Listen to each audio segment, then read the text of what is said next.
Hello, hello! Voilà, j'espère que cette petite intro vous a plu. C'était simplement pour vous montrer le résultat final. Et voilà, donc il va y avoir les petites explications après, par la suite. Voilà, à toutes. Et voilà, donc on est de retour pour la présentation de la boîte aluminium du Raspberry Pi. Je rappelle, qui est monté avec un Pi-Fi DAC Plus V2.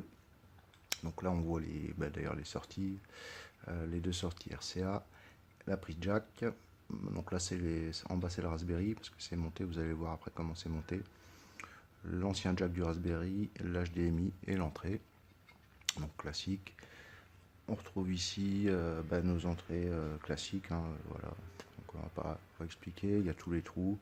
Il y a le trou de la carte SD. Voilà, donc c'est une petite boîte que je me suis amusé à faire un peu à l'arrache au début, puis après un peu je commençais à peaufiner. Bon, il faut dire que les découpes sont pas hyper précises. Bon, j'ai essayé de m'appliquer un peu, mais je l'ai fait vraiment au feeling au début. Donc bien sûr, il y a des choses à faire pour après le refaire vraiment nickel, quoi. Voilà.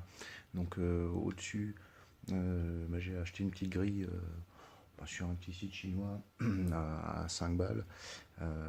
Donc c'est une petite grille tout simple en fait qui est faite de 20 cm sur 20 que j'ai découpé et qui est placée comme ceci autour.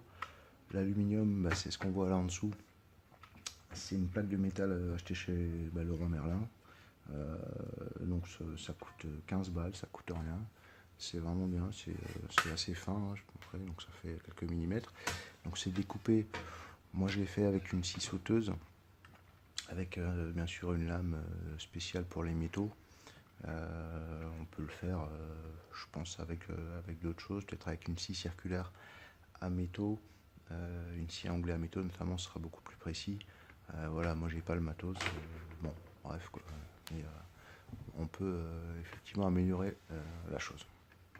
Donc voilà, on va l'ouvrir. Donc tout simplement pour vous montrer comment c'est fait. Alors c'est un peu fait à l'arrache, hein, franchement. Par contre, j'ai fait une petite ouverture rapide quand même avec 4 vis au-dessus pour pouvoir accéder bien sûr au Raspberry.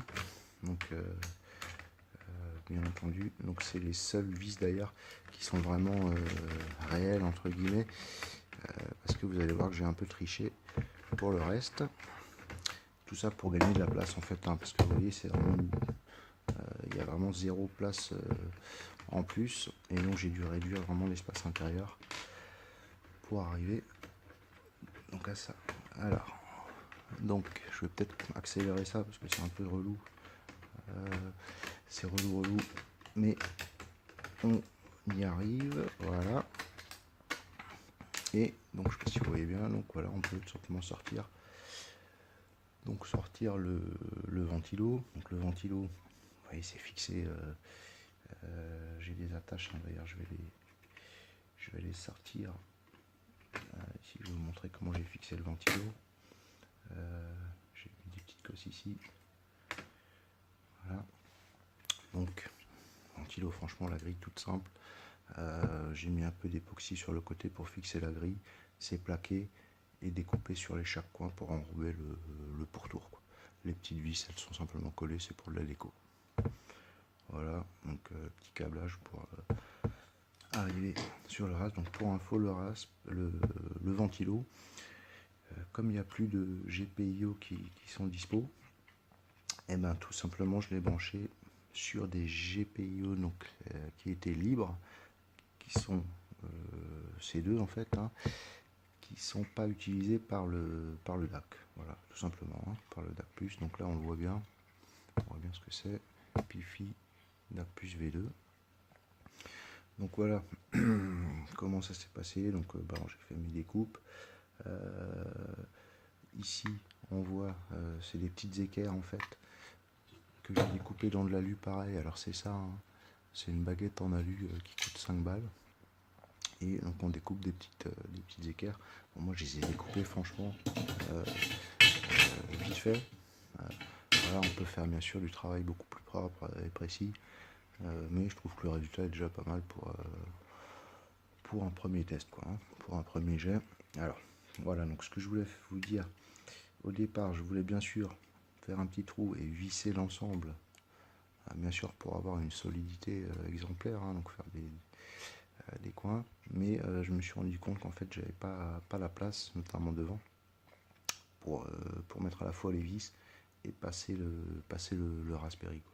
Donc tout simplement c'est des vis comment dire, de décoration qui sont collées, ça fait un peu genre, c'est pas obligatoire de les mettre, mais voilà, il faudrait prévoir l'espace, il faudrait faire un boîtier plus grand pour pouvoir les mettre. Voilà. Donc je vais vous montrer quand même que tout est prévu. Voilà, ça tient bien, hein, comme vous pouvez le voir. Voilà, ça, c'est fonctionnel, hein, ça bouge pas, c'est calé. Et à la fois ça sort quand même bien. Je vais vous montrer. Hop, alors déjà là, voilà, c'est tellement bien calé que pour le sortir en fait, il faut sortir la clé USB. Clé USB, plutôt carte SD. Voilà, c'est millimétré. Et voilà, la boîte elle sort. Regardez.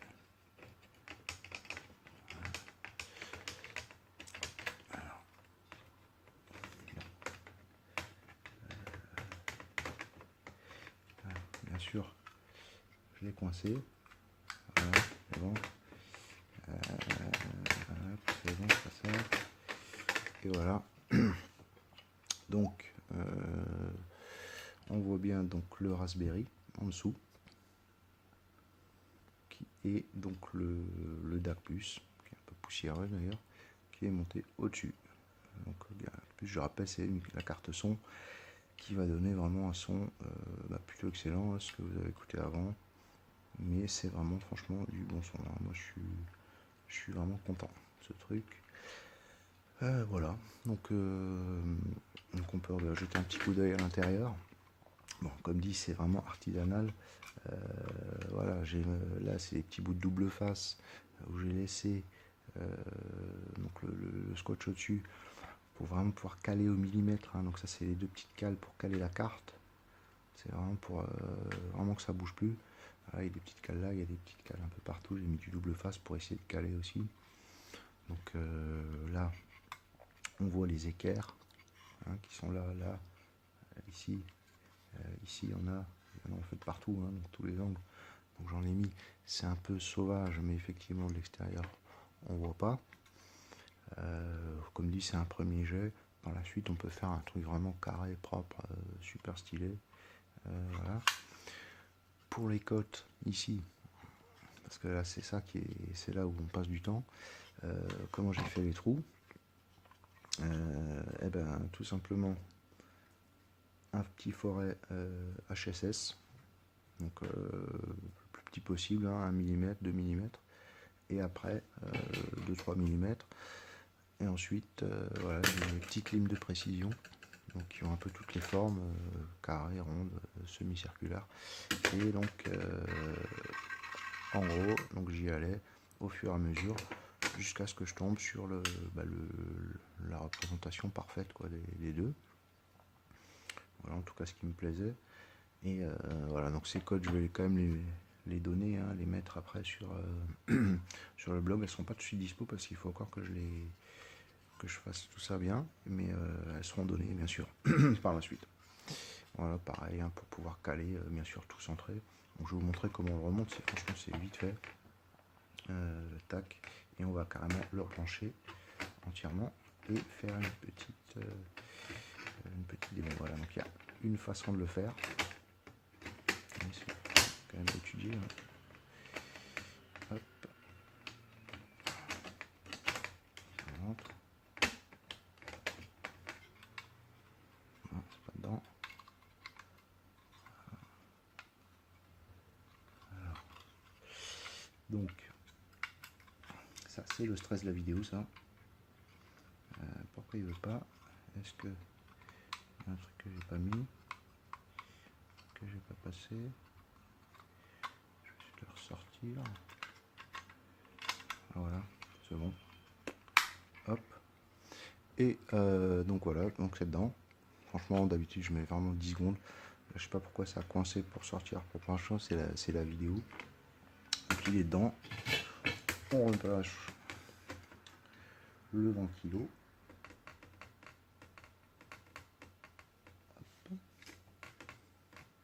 Voilà, c'est vite fait. Donc on met les câbles un peu correctement. Pour que ce soit bien quand même mis dedans. Voilà. Et tac.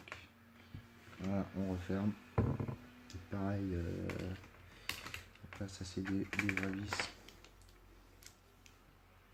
Donc c'est les seules vis, hein, comme je disais, qui servent vraiment la boîte. Voilà. Hop. Et bah, je vais l'allumer tout de suite. Et on va regarder si ça fonctionne.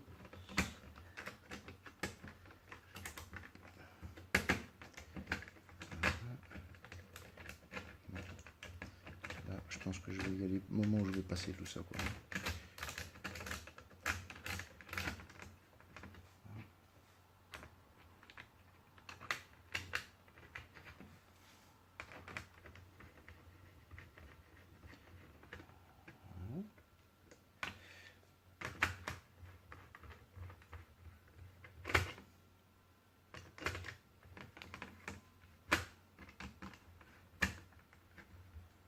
Et voilà. Ok, bon. On remet la carte SD, bien sûr. Quoique non, là je vais l'allumer sans rien, c'est juste pour vous montrer. Bah tiens, on va regarder un peu l'effet que ça donne dans le noir. Bon, je vais exprès éteindre la lumière. Je sais pas si on va voir, si ça va marcher. Si, ouais, ça va être bien. Ça va être pas trop mal. Voilà. Hop. Et regardez, donc je le branche ici. Dans le bon sens.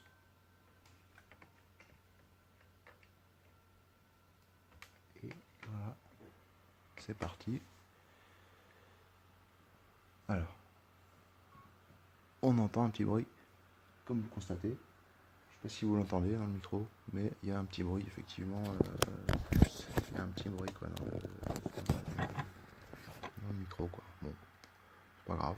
Mais voilà, ça marche, hein. On voit la petite LED là, qui se met en place.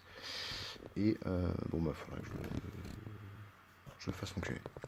Voilà, donc c'est un peu tout pour l'instant. Je sais pas trop quoi dire encore. Si vous avez des questions, ben allez-y. Voilà, la lumière est de retour. Et donc, c'était simplement pour dire que bah, je vais quand même laisser un peu plus de détails, d'explications sur le lien là, que je vais laisser en dessous de la vidéo. Voilà, donc si vous avez des questions ou quoi que ce soit, n'hésitez pas. Et je vous dis à plus, ciao ciao.